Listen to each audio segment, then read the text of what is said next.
So apparently, for men, the size of your testicles is directly proportional to how you sleep.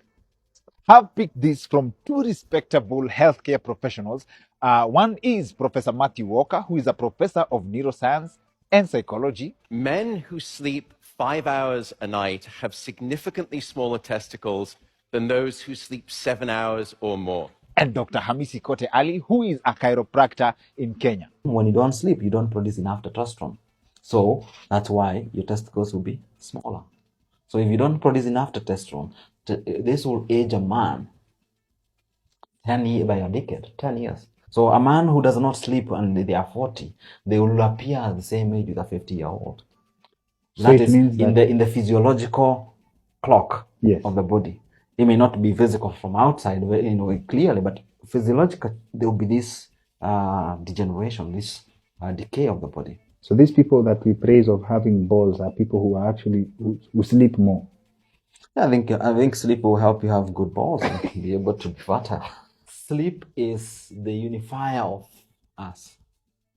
It's what makes us function as we should.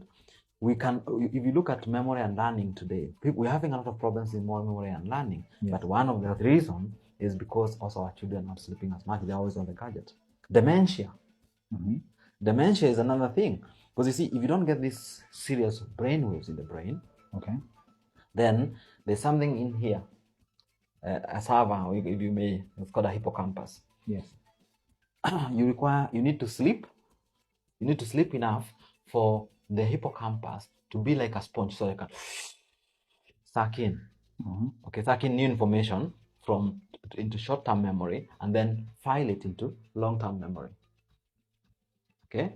You also need sleep after you have learned, so that sleep can be stored in long-term memory for a longer time. So you need it before learning and after learning. Mm-hmm. Okay? If this does not happen, if you don't have a lot of sleep, and this is something they took a group of people, and some were put to be asleep, to get 8 hours sleep, and others were kept awake for 8 hours, and then they were doing these MRIs to see the brain waves. And yes, people who did not sleep, their hippocampus was dark. It was like a dark city without electricity. Mm-hmm. And those who slept, yes, their hippocampus was light up with a lot of good brain waves, meaning mm-hmm, their brain is nice to functioning properly and is not waterlogged. When it gets waterlogged, when you don't sleep, the brain becomes like this cotton wool. And this cotton wool. So it's all soggy. It's all soggy. You cannot absorb more. But you want your brain to be absorbing and letting go.